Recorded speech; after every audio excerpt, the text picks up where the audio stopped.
This is a panel discussion exploring the geopolitical and commercial drivers of opportunity and risk in the new space age. Please join me in welcoming our moderator, Professor Alan Duffy, Professor in Astrophysics and Pro-Vice Chancellor of Flagship Initiatives at Swinburne University of Technology, to the stage, as well as the panellists for this session. Major General Philippe Adam, Space Commander of the Air and Space Force, France. Carissa Bryce Christensen, Chief Executive Officer and founder of BryceTech.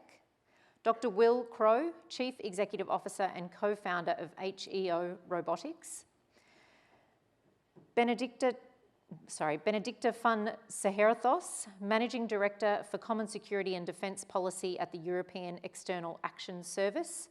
Dr. Jong-Shinn, Director General of the Taiwan Space Agency. Please join me in welcoming them to the stage.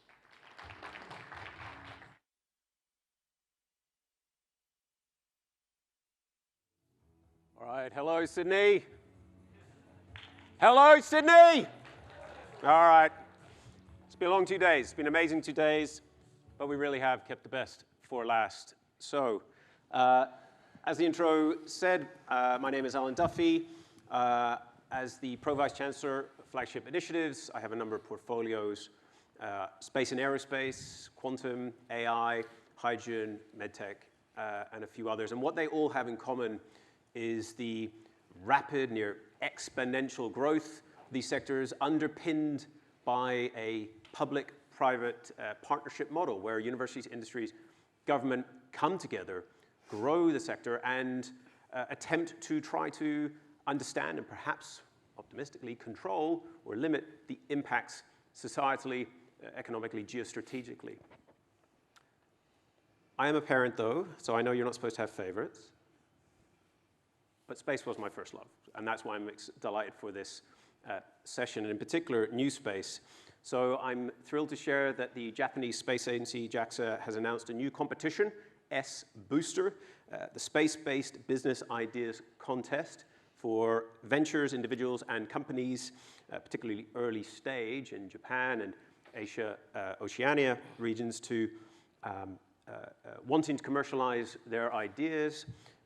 There is a cash prize, there's support from JAXA, so I hope that you will look into S-Booster, share it with your network, particularly those younger people within it, and encourage them to enter. Now, this kind of innovative commercialization that we see in space has transformed and rapidly accelerated the industrialization of low Earth orbit, particularly, and perhaps extending into ultimately the moon. Now, with that advancement of economic development at the final frontier, we also see the projection of more earthly human concerns and values, as well as the potential conflicts between those values in securing competing visions of the proper organization of space. Now, on Earth, systems of domestic and international governance exist to manage these conflicts between competing values within and between countries, or at least somewhat. So, can we hope for this in space? What does the future hold for the sector? Are there learnings in governance, security, technology that we have done here that might be applied up there? Uncertainty, it's fair to say, is filling the vacuum of space, but there, of course, is also possibility in that. I'd like to start with Carissa to set the scene as CEO, founder of BryceTech. And can I just check, everyone's signed up to BryceTech newsletter, right? Can I actually see a show of hands? Because Carissa is now going to try to get your email details. If not, seriously, who has signed up? I know Jong-Shinn, big fan. Well, yeah. Look at this. There's only a few. Carissa, you've got so many people to get. All right, we'll be taking your emails after this so you can all sign up. It's a wonderful newsletter. BryceTech, beautiful reports. The state of the space sector economy is revealed in these regular updates. Carissa, what does the space landscape look like, and how important is the space economy to the terrestrial economy? It's a pleasure to be here, and the space economy, of course, is part of the terrestrial economy in every respect today, and it's critically important. there are so many ways to measure and talk about the value of space. We can be very straightforward and talk about the value, the revenue generated by commercial space products, the satellite services that are purchased. And it's about a $300 billion a year marketplace in terms of in US dollars. Revenue for satellite services like television, either to direct to your home or to broadcasters. Revenue for services like satellite imagery of land and ocean on Earth that's relevant to a variety of industries, notably agriculture, for example, as well as a range of national security applications. Revenue associated with mapping and logistics products and services that we all have on our phones and that will get us from here to the hotel or to the airport. So the revenues for those services, about $300 billion, with another roughly $100 billion of government space budgets globally. That's only, I think, the first step in understanding the value of space, because that doesn't measure the value of the industries that space capabilities support and enhance, whether it's energy grids, whether it's mobile phones, or the value of services that save lives, weather and weather predictions, the business and financial implications, as well as the health and safety implications. Financial grids and bank transactions rely on precision timing from satellites. So there's a whole range of economic impacts associated with satellites across all sectors of the economy of most nations in the world. And there are other benefits from space, science and technology.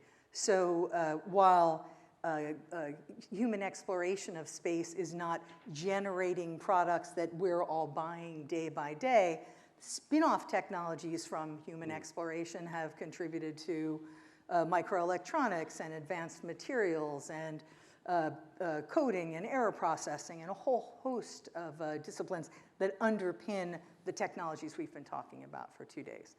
And this list goes on and on and on. The science and insight that we get from platforms like the James Webb Space Telescope. And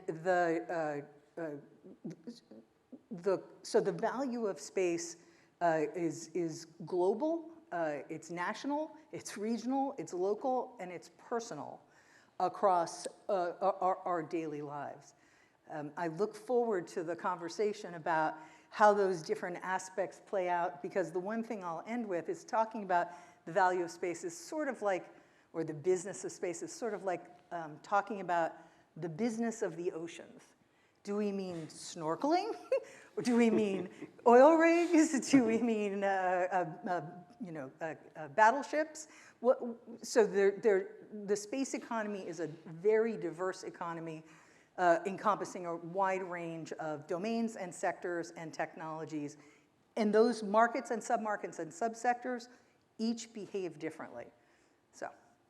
All right, so one of those new markets, Will, and as a co-founder of a new space company here, Robotics, you're perhaps ideally placed to speak about this from the inside, but at least some observers have stated we're seeing a self-perpetuating growth dynamic in the economy of space, where declining launch costs enable new business models, which then in turn incentivize further investment in orbit, a Moore's law, if you will, in space, where these economic technological pressures drive further improvements. So are we going to continue to see new business models stood up, new growth into the 21st century, near exponential, a la Moore's law? Yeah. Thanks for having me as well on this panel, and real pleasure to be here, Alan.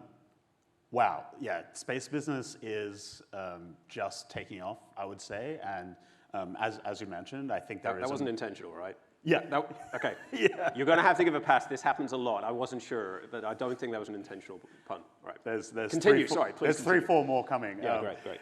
No, but I do think there is a bit of a Moore's law effect. More rest in peace. so, and one of the reasons I think is that the space economy is really just starting to chip away at the value chain. So as Carissa just mentioned, really I think just as in terms of, I guess, the marine domain, we don't really think about it as snorkeling, we think about it as the transport of goods and services across the world, and it's a key enabler for this kind of interconnected world order that we have currently. But it's also what's in space, what's enabled by space. And I think historically, space has been real government purview.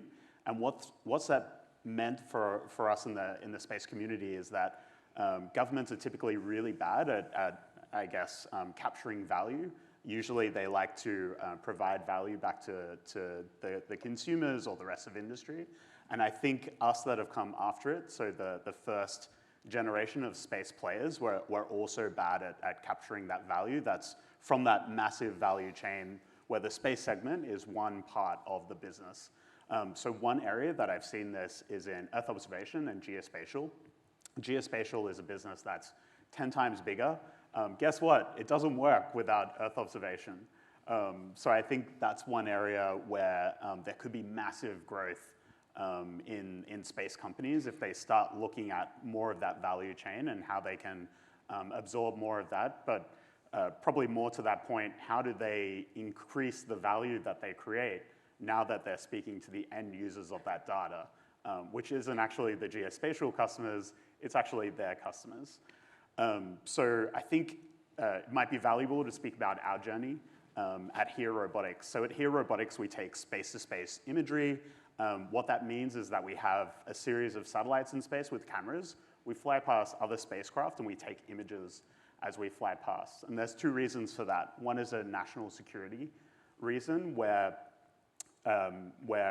defense organizations and intelligence organizations really want to know what's happening on other satellites that might have weapons or might be being used to target things on the ground. You might want to look at where they're targeting while they're in space. There's also a growing commercial opportunity as well. So that's in-orbit services. So how do you observe two spacecraft as they move together and they dock and then one might maintain another? Or how do you capture what the problem might be in the first place? And that's something that we're helping companies with today. But the way that we're capturing more of that value chain is we're not saying that we're just building a spacecraft and taking images and then just handing that off to people, and that's that. In fact, we don't even own spacecraft. We apply our software to underutilized assets that already have cameras in space. So typically over the ocean, over the night side of Earth, over clouds, Earth observation satellites don't do that much. So we take control of them consensually from our partners. We have 38 satellites that we use today, and we just rent time on them and use our software to turn them around as these other space objects pass by. We snap that photo, but we don't stop there. These photos are difficult to interpret, and we want to capture more of that value chain. So we really help our customers understand what's happening in these images and help them understand what's happening to either their asset or the asset that they're observing that might have a suspected malicious intent. So I think as we see more of this value capture, and yeah, there's a bunch more use cases that we might see with declining launch costs as well, but I think there's all these areas that we might start to see that Moore's Law effect taking off. There you go again, take off. A pun as brilliant as your shoes are bright. Major General Philippe, Adam, if I could turn to you, we have heard of these growing commercial actors driving this expansion in space and the share of the global economy. Does that increase the need for shared norms and governance in space? And if so, what does that look like and what is the role of actors like yourself? Good afternoon to you all. Very glad to be here on this panel to share views about the growing usage of space. As was mentioned, and I'm very interested by the parallel that has been drawn already between space and the oceans, in fact. And we see a lot of value in comparing the two domains, in fact. And if you compare the two situations, you can draw some conclusions and draw some parallels from it. And exactly in the situation in space where we were probably with the oceans a couple of centuries ago, where the economy is driving new usages, and with this offer of new services and what the technology can offer, of course, the needs are growing as well. So, of course, we in the military want to take profit from those opportunities that appear in space. And with that, what was already mentioned, in fact, the whole new infrastructure is growing as well, where a range of services can lean on. With that, of course, taking advantage of space for military usage is one axis of what we're doing. The other thing, as you said, is we also see that with the growing use of space, there's also a growing number of risks that appear. In fact, and the number of operators and the way they want to use space, of course, is increasing the risk, whether just because the multiplication of satellites in space is creating some traffic problems from time to time, of course. And we see more and more near collisions. At least we need to look at that, of course, and that will probably increase in the years to come. But also the proliferation and the multiplication of debris in space is a problem as well for us and for everybody. So that's the risk. But with that, we see also the risk of the increasing competition in space. Of course, it's a big economy that is growing, and there is a competition between operators, and space appears like a power instrument, in fact, or you can develop power instruments through space. So that's there is a temptation of growing competition that could derive in something which is not completely controlled, and certainly there is a risk of misperceptions in space without saying anything of possible threats, of course, appearing in space as well, and the possibility of weapons in space directed to the Earth's surface is already there and has been mentioned already. We are not completely there yet, but it's a possibility that we need to prepare for. So in the military, that's where we are right now, trying to take the opportunity of a growing economic sector and the possibilities that the new technologies are offering, but also trying to prepare for the future and making sure that space will stay safe and secure for everybody to use, because it's a need for our economies and our everyday lives. That's where we are right now, and that's really what our concerns are mainly, is making sure that we can sort of police space and keeping it secure for everybody. Just like that's the parallel with the oceans, but there's also some parallels to be drawn with cyber or with the airspace, of course, and the military is usually in charge of making sure that the airspaces are safe for air operations and air travels, or the use of airspace for the economies. That's really where we are. And to answer specifically to your questions, yes, we think and we see that if we want to make that clear for everybody and to make sure that all the countries and operators can rely on safe usage of space, there's certainly some space, some room for new norms and a bit more norms without saying regulations, of course. And probably that's where we have a very interested look on the discussions at the UN on responsible behaviors right now. Well, I'll turn to Benedikta in a second to maybe explore the cyberspace analogy you raised a little more. Could you just maybe share a little more detail how you communicate? You've mentioned your concerns or these norms. The UN is one avenue. Do you pick up the phone? Do you call someone who's been naughty? How do you actually communicate what you hope to see as a nation state, and of course through our allies?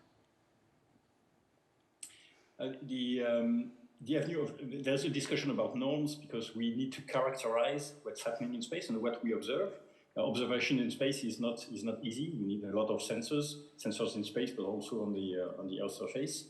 That's important. And then when you observe something strange, it's not necessarily naughty or dangerous or evil. The first thing we need to do is make sure that all the channels are open to communicate, as you said, and to coordinate. So that's also the first thing we need to organize, is making sure that we all have the same perception of what's happening in space. And if the perception is shared, now, of course, we have to understand what's happening and to take proper action and to coordinate those actions. The best example is, of course, when you've got two satellites on a collision course. Of course, who has to maneuver? In fact, that's the first discussion we need to have. So pick up your phone, as you said, and try to organize that with the two involved operators. Of course, the first ones we contact we are concerned, of course, because we operate a number of satellites. But that's the first thing to say. It needs to be more automatical, of course, because the number of problematic situations is increasing with the number of satellites, of course. And also we see more and more maneuvering satellites in space. So that's making the situation more and more complex. The first thing is try to coordinate with between operators. And as a nation state, we try to organize that. And that's where probably a bit some norms. There's some room for more probably norms and maybe some rules without saying regulations yet. Benedikta, do you want to take up the challenge, the analogy between cyberspace and space? Is it just that they have to sound very similar? Is there more to be learned from the governance or domain from one to the other? Thank you very much. First of all, thank you for inviting me to this panel. I'm very happy to be here.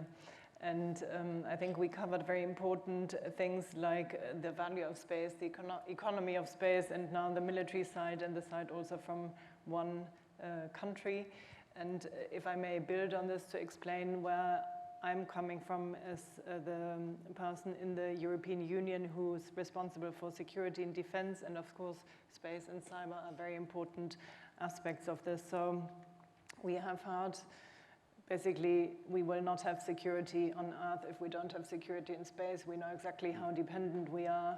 For us, of course, there's the big economic dimension. I look more at the geopolitical dimension of it all. The power of the EU is the power to convene its different member states and to amplify basically what individual member states and countries are doing. We, with space becoming more and more important, and you can say the same about cyber, we are exploring more what we can do at EU level to ensure that the ultimate aim, I would say, is stability and security in space. So what can we do from our side?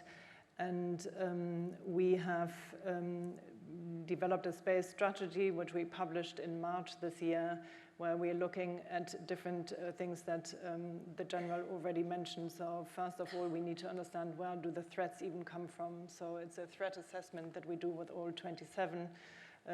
Then we see situational awareness is hugely important. We need to understand what is going on. That has lots of different facets. It's about actors, but it's also about infrastructure or even debris, what is flying around. Then, of course, it's about how can we better protect our infrastructure in space. And here it's quite special for the European Union because it's not only combining what member states has, but the European Union has its own space capabilities with satellite systems such as Copernicus and Galileo for Earth observation and navigation, which are hugely important. And we've seen how these can come under attack. You asked me about where cyber and space fit together. I can give you one recent example. Before the invasion of Ukraine, we had an attack on the ground system of Viasat communication system where as a side effect, many wind turbines in different member states kind of went down. So it was an attack on different systems, and it was actually quite a simple attack through just a code, so not a major, I don't know, attack by force, for example, but just a very smart, targeted attack that had a huge implication.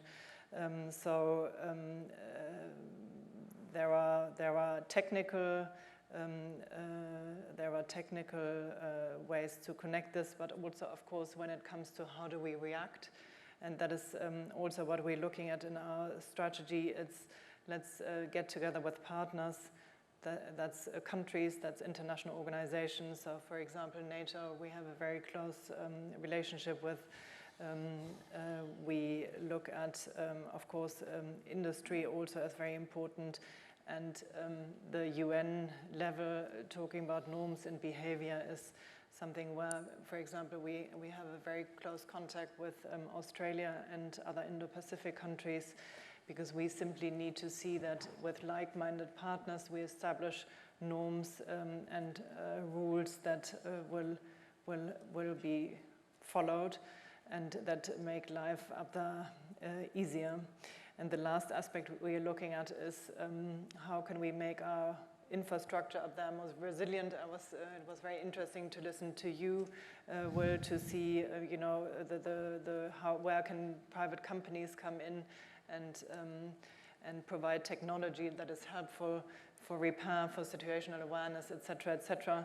And I think that's also the perfect example how about dual use.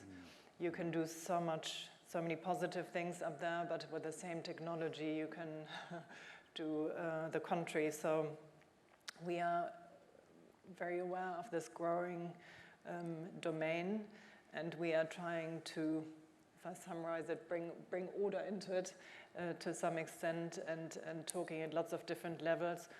And the confidence building measures, so understanding, was this intentional, who do we call, that's one very important part of it, both in space and in cyber. There you can apply, I would say, different approaches. Thank you. Jong-Shinn, we're seeing these competitions between competing values and technologies being projected into space. We've heard of the ways in which they're trying to be managed to a certain degree by establishing norms through like-minded parties. But how do you have, perhaps in Taiwan, have a unique vantage point on this competition? How is this being managed? I think the competition of the competing value and technology already in the space already. You have seen that. And competition is kind of nature of human being.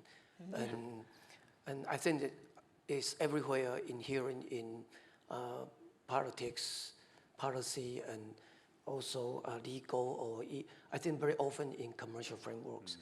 And it seems that the current trend is already polarized into two different groups. So we can observe, for example, one is, I think, more or less Western domestic government, and the other group is China, Russia, or I think probably North Korea group. And also, I think how to managing competition is not a new topic. For example, like in UN there's a committee on the peaceful uses of outer space already formed in the late 1950s. And more recently, I think UN already has the open-ended working group on reducing space threats, especially in the first quarter of last year only. And also, my suggestion is that Taiwan, as emerging new space countries, I'd like to suggest two approaches. First one, I think there's a need for the multi-stakeholders for conversation and also handshaking, and also even protocol for responsible behavior across the space domain. Second, we need to find a way, an open, accessible approach to have a efficient communication between traditional spacefaring countries and emerging space nations like Taiwan. I think there's a lot of space emerging countries in the South Asia and other places. I think they need find a way to have an efficient communication among these countries. I just want. Did you want to follow up on that? Yeah. I want to kind of connect this back. So, why now are we having such urgent conversations about potential conflict, about norms, about responsible behavior? We're at a moment in time. We've had our space environment, our space ecosystem has changed dramatically in the last decade. We've had commercial actors in space for decades. In the mid-90s, total commercial revenues exceeded government space budgets. We're in a moment in time now, however, where we've got a new type of commercial actor at a completely unprecedented scale. So since in about the last decade, a little bit less, we've seen roughly $50 billion in venture investment and super angel billionaire investment come into space. About half of that in launch, about half of that in satellites, and a little bit in other activities. That venture investment has funded roughly 500 startup firms globally. At the same time, we've seen an escalation of government space budgets and government space activity. So there are more actors, there are new different actors, and there is an increasing understanding of the value of space and space activities that's contributing to this conflict. Let me speak to those new actors, those venture-funded firms. They don't operate like traditional aerospace defense contractors or primes. Venture capital, the venture capital ecosystem is risk tolerant and seeks transformation. So roughly, not just for space, broadly, roughly 3 of 4 venture-funded firms fail. Anecdotally, investors will tell you that 1 company of 10 really drives all the returns in their portfolios. So we're in an environment with many new actors that is driving an increased amount of space activity. And we can talk about the dramatic increase in the number of satellites and the less dramatic but still a significant increase in the number of launches.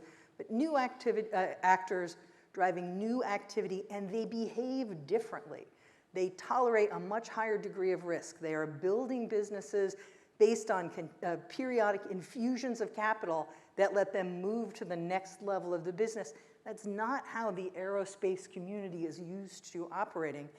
And we've just seen an example of the consequences of that new type of ecosystem with new type of actors, in that a company with a very promising architecture and very substantial investments, Virgin Orbit, has declared bankruptcy.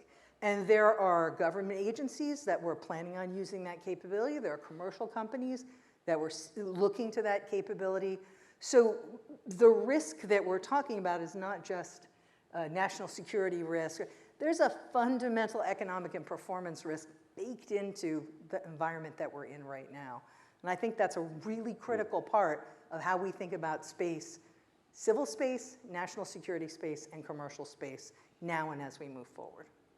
I've got to turn in a second to Philippe to maybe talk to the space launch importance, the diversification of launch. Is Australia a good place to launch, and should we be building more space ports? The leading question implies yes is the answer. But Jong-Shinn, could I just finish up with a point Chris was mentioning, but this idea of architecture.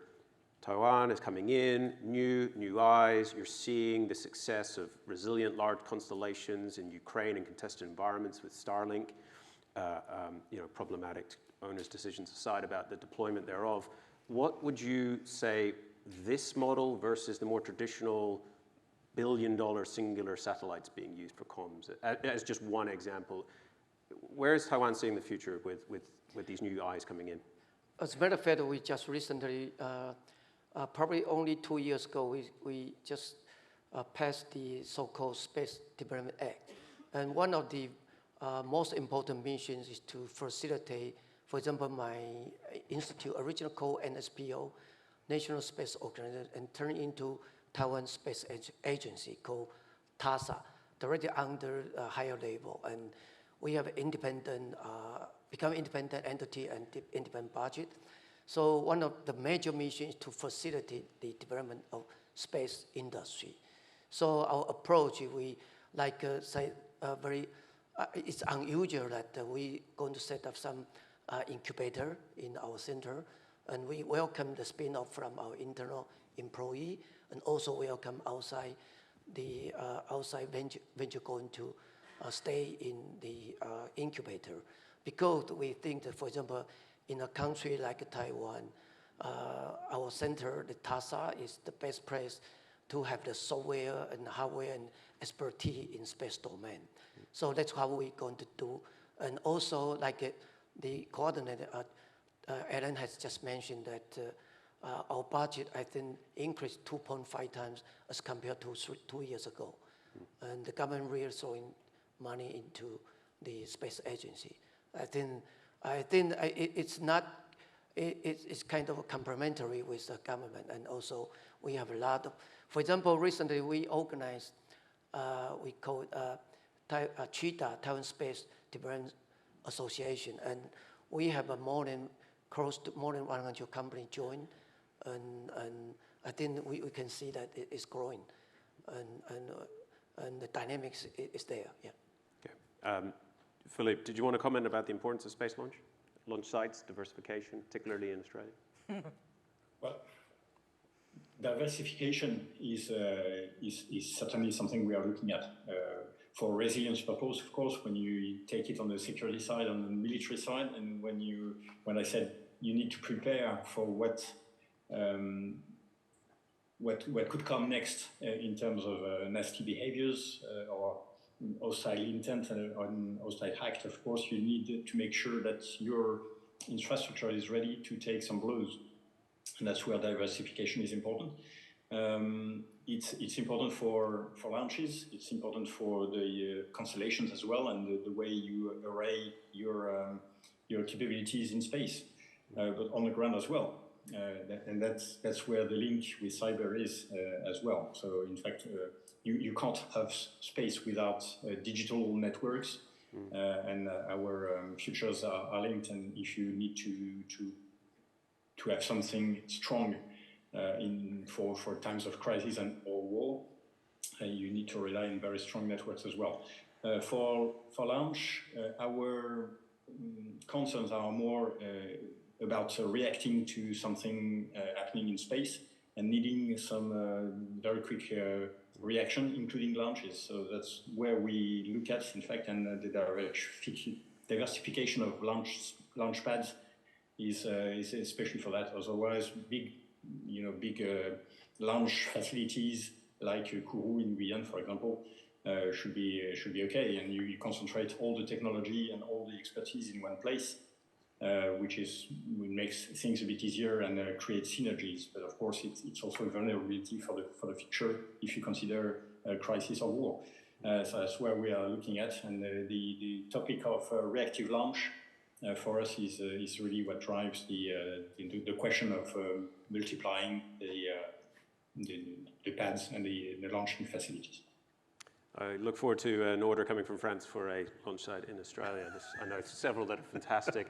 Benedikta, could I just turn to you, maybe just taking a step back a little, perhaps driving a lot of the competition is the somewhat surprising finite nature of space. It may be infinite, and I'm an astronomer, and yes, is the answer, but not near us and not where it's valuable, so preferred orbits and the like. So how does space get managed today, and does it get managed at all, and how would you like it to be managed? How much time do you have? 20 minutes. No problem, I will manage that in 20 minutes. No, obviously there are lots of different layers. I think the biggest, I will only speak about the European Union here, we have the layer of the whole economic field, and then the more security and defense field. So I'm just looking at security and defense. How is it being managed? I talked about the different aspects in the space strategy, from threats, situational awareness, looking at infrastructure and how we can enhance it, make it more resilient, and then also speaking to partners and about norms and behavior at UN level. So What does our work look like? We are speaking to our own member states on all these topics basically every single day in different working groups to understand what is even going on, to see how do we need to invest in for example, capabilities, what is out there, how can we best pool our resources, because of course always resources are limited. So we need to see how can we best cooperate so that we are as strong as possible and get maximum output. And then we are talking a lot to our partners. I just came from Japan. We have, for example, individual space dialogues with specific partners, actually quite a few. And there we see what are our concerns and how do we work together. We do the same, of course, with Australia and the US, NATO. And I would say that we have very tailored partnerships because every partner is very different. But we are trying to look at basically how can we best work together and how can we coordinate our responses, because of course it doesn't mean that we have to end up with the same capability, for example, but even if we say we react in the same way towards a third actor or a malicious attack, that will make our response much stronger. And since we are talking here about cyber and space, the important thing is that we have lots of different tools at our disposal, which we can also mix. So for us, an attack, there are many different ways to react to it. We have something like a cyber diplomacy toolbox, which allows us not only to understand where does the attack come from, but it also helps us to respond in lots of different ways. Sanctions is one of them. So we don't need to respond only at the technical level, but we can respond on a much broader political, economic level with all these tools. So that's just a little illustration of where we work together every single day. But it's about understanding and about seeing how we can approach it. So Will, we've heard of the use of space, your company in particular, with S2S services, very, very innovative. Are there any other kinds of uses of space that are on the horizon, or at least being discussed, that are certainly exciting? Whether they make it as business or not, we'll see, but certainly it does feel like this is the generation where just lots of incredible opportunities are being discussed. Yeah, absolutely. And there's so many ways, I guess, directions that we could go with this question. Just so everyone knows, here Robotics actually started as an asteroid mining company. So what we do today seems very different. I would say the difference is mainly in the use case and the end user. But the technology is near identical. It comes from the work myself and my co-founder did during our PhD. So I'm really bullish on the future of space resources. Space resources falls into a lot of different domains. So I think one that's limited in space, or becoming limited, is the use of spectrum, for example, and there might be a question of orbital holding capacity as well. So space in particular, space as a volume, I would say is becoming a bit more limited than we would like in particular orbits. But there are also what appear to be near limitless resources in space as well. So I think the typical one that everyone talks about are things like, I guess, asteroid or lunar resources. I would say that recycling in space is really underlooked at. And last year we had multiple large fragments of space junk fall on Australian farmland, some quite close to people's homes. One that went on display at the Dalgety Country Fair, which was really interesting. Apparently that's how the Australian Space Agency found out. There was a news article about it, which was really interesting. But yeah, so I think that's one that's underlooked at. I think another one that's interesting, but I'm a little bit more skeptical of, I know the Scully Powers are in the room, so I apologize in advance, and that is space-based solar power. So really interesting concept. I think most of us in this room probably grew up with that kind of interesting goal, or that being one of the promises of space. After working in industry for a while, I know that kind of, we were saying in the green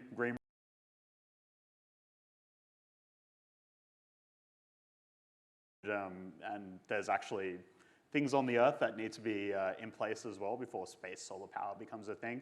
But I will say that the amount of solar capture kind of technology that's been put up into orbit in the last 3 years has been absolutely phenomenal. So what some people in this room might not know is that we're not trending down anymore. It's kind of like mobile phones that were trending down in size for a while. They're actually huge again. So the average satellite by area has increased to roughly school bus size again, which is really good for us because we're trying to image the things and it's a lot easier, which is really nice. Thank you, everyone.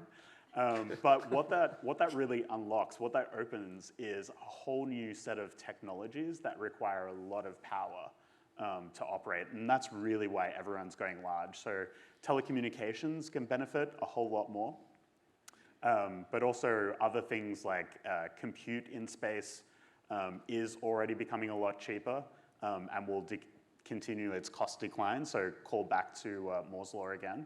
And there's a whole range of other things that I think will be unlocked just by the sheer increase of power generation on orbit. Maybe an interesting opportunity for targeted delivery of energy to distressed or emergency regions. So perhaps a call back to yesterday's Mr. Thistlewaite's remarks around that provision of services where space-based solar power could actually have a niche but critical defense as well as foreign and humanitarian reasons. But I was curious to reflect on the provision of comms in particular, and Jong-Shinn, you've got examples in Ukraine where commercial assets are supporting military capabilities and improving the performance of the latter, but at the risk of opening up the former to be a legitimate target of attack.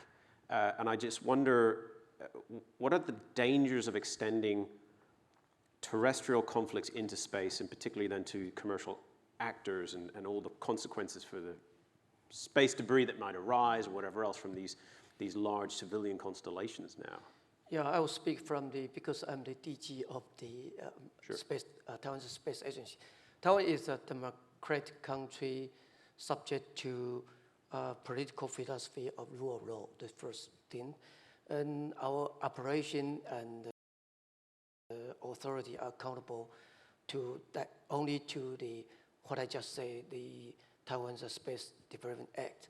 And the first article of this act is emphasize the principle of enhancing our people's life and sustainable welfare.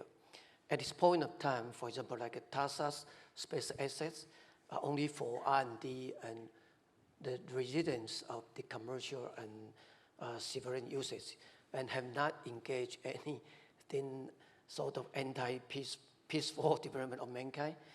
But it doesn't mean that we are avoiding of making contribution to regional and global security.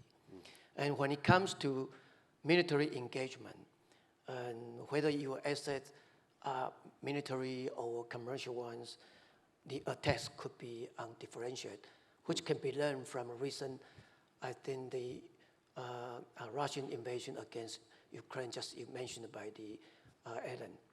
And in particular, I think the dual use has its own spectrum and also potential constraint. Just like, for example, originally starting support Ukraine to use that for, I think, for the sake of the war, but later on they curbed for whatever reason.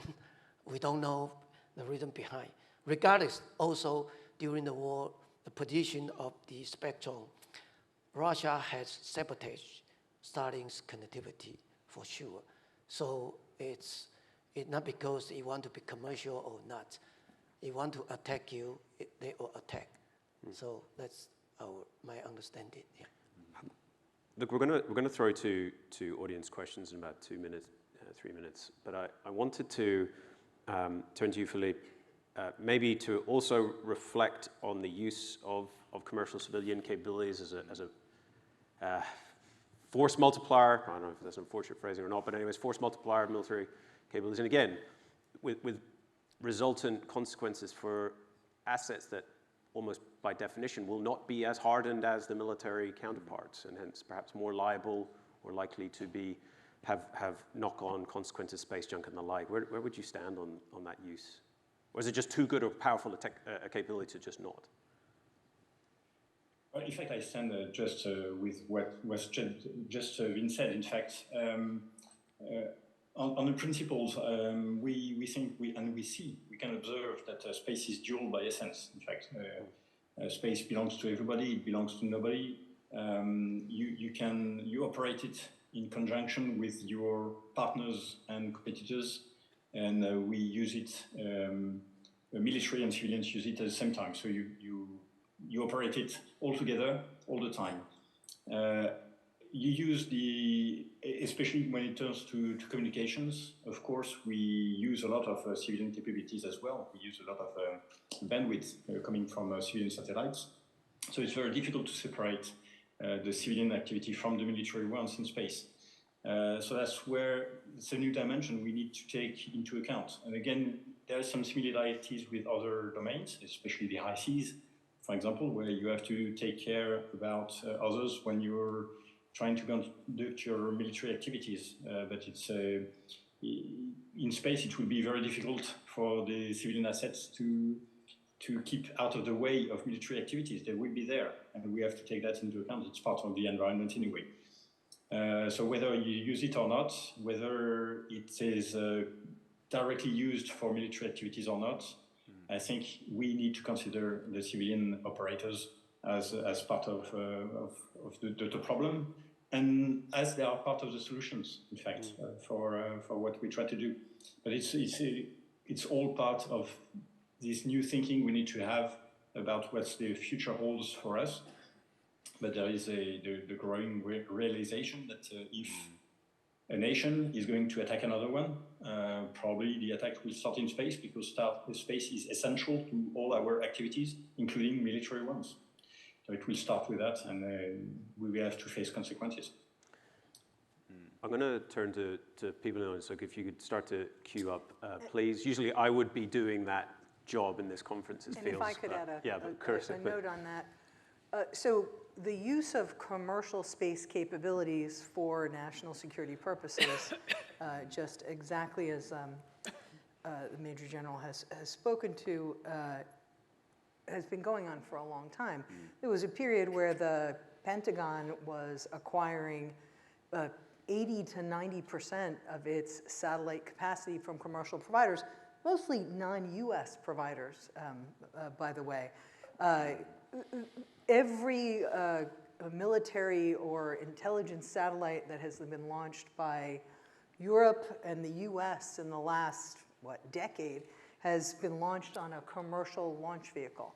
So I think that the change that we're seeing is more around our more open conversation about conflict in space, and our expectation that the likelihood of conflict in space has increased, rather than a state change with regard to the use of commercial assets or not using commercial assets. So and of course there are many more commercial assets to use, and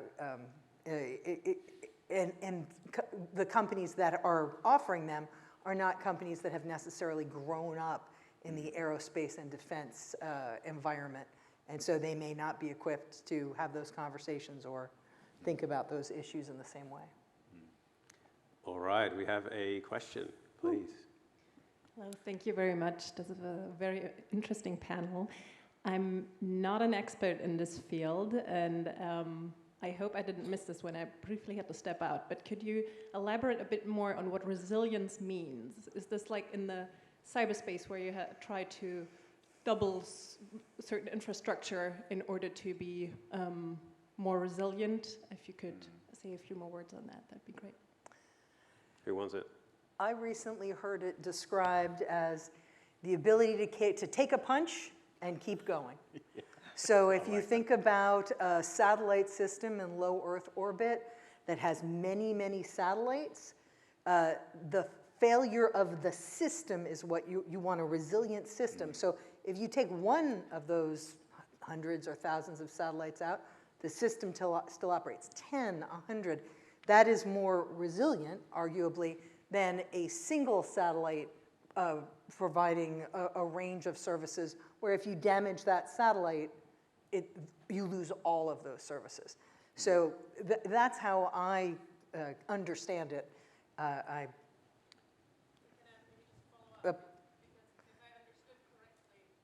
You go back to the mic. Go. Yeah. If I understood correctly, one problem in in space is that it's getting more and more crowded, and I was wondering if doubling important parts of the system sort of, you know, makes it more and more difficult. Does that play a role as well? Absolutely. Yeah. Yes. That's why you need cameras in orbit, right? No, that's right. So I was going to jump in and say, and it might, we're part of the solution. I think there are many solutions, but I think this is where technology can help. And when you're building resilient systems and you're coordinated, you can start using some of the good aspects of coordination. So you can start to have multiple spacecraft in the same plane, say, in close proximity to each other, but formation flying, things of that nature. So I think there are, I guess, technological ways that we can start to solve that problem. But yeah, great. I love how you brought that up, though. That's brilliant. Well, Australia is also here to help with the provision of great views of the sky with our space domain awareness. So launch sites, resilient launch sites. Yeah. We have Leo Labs set up. They're doing great. Follow their example. To anyone listening, was there a follow-up? Is there a sales booth in the lobby? I get a commission. Australians do? Yep. I think the question is resilience also against what? I think diversification is very much one answer to this, and then the question of how are the individual capabilities set up? Can they kind of do they have abilities to defend themselves, for example? So you can look at the individual system or satellite. So there are lots of different ways. So in the end, what you want to do is you want to, if I speak about my sphere, security and defense, you want to make an attack more difficult and less attractive, because diversification, of course, if you just end up shooting down one, it doesn't help you.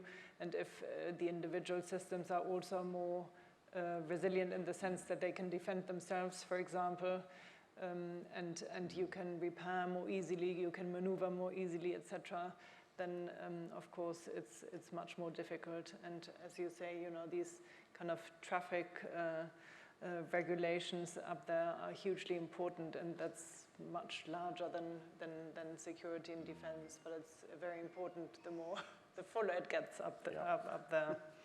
But it's worth bearing in mind, it doesn't actually have to be a state actor or an attack. Right, there's just enough space junk up there. You want a resilient capability if you're using it for your weather forecasting, if you're using it for provision of imagery in disaster relief. The National Space Missions for Earth Observation that Australia has proposed for satellites in collaboration with NASA to be interoperable would be a game-changing capability that would also diversify, make us more resilient, and finally have Australia provide to the community and our Pacific family, as the Minister was just remarked upon, that provision of capability rather than being a net importer, for example, from JAXA, who've been very generous with their provision of satellite imagery. But we'll turn to the mic from JAXA.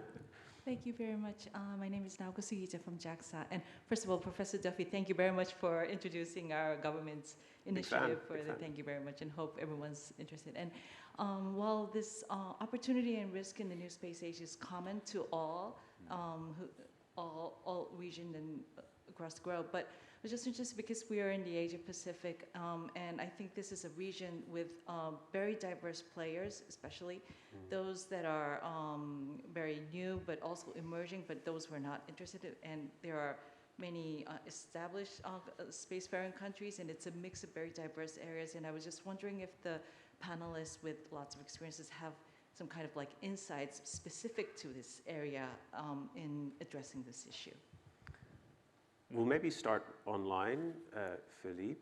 did you want to start with that, perhaps, or is that okay? Have we lost audio? Yeah. No. I'm not really sure I got the question right here. We've been briefly interrupted. Maybe can you reformulate? Yeah, if you want to try again. Sorry, I was just wondering, while this opportunity and risk in new space age is common to across the globe, but however, because considering that Asia Pacific is especially, I think, diverse in terms of players, and while the Americas, you have quite large America, and in Europe you have quite like international organizations such as ESA as a coordination mechanism, and compared to that, like Asian region is more diverse. So I was just wondering if there's like insight you can give in terms of for this region to maybe manage or discuss, address this opportunity and risk. Okay, thank you very much. Yeah, it's something we're considering, and what's interesting about space is that it's limitless. Or we in Europe have to consider also what's happening on the other side of the globe, of course, and of course I'm following closely what's happening in Australia or in Japan. It's interesting to see that even smaller nations, by the way, are also space nations, even in Europe. That's interesting to see. So in terms of opportunity and for partnership, that opens many, many doors.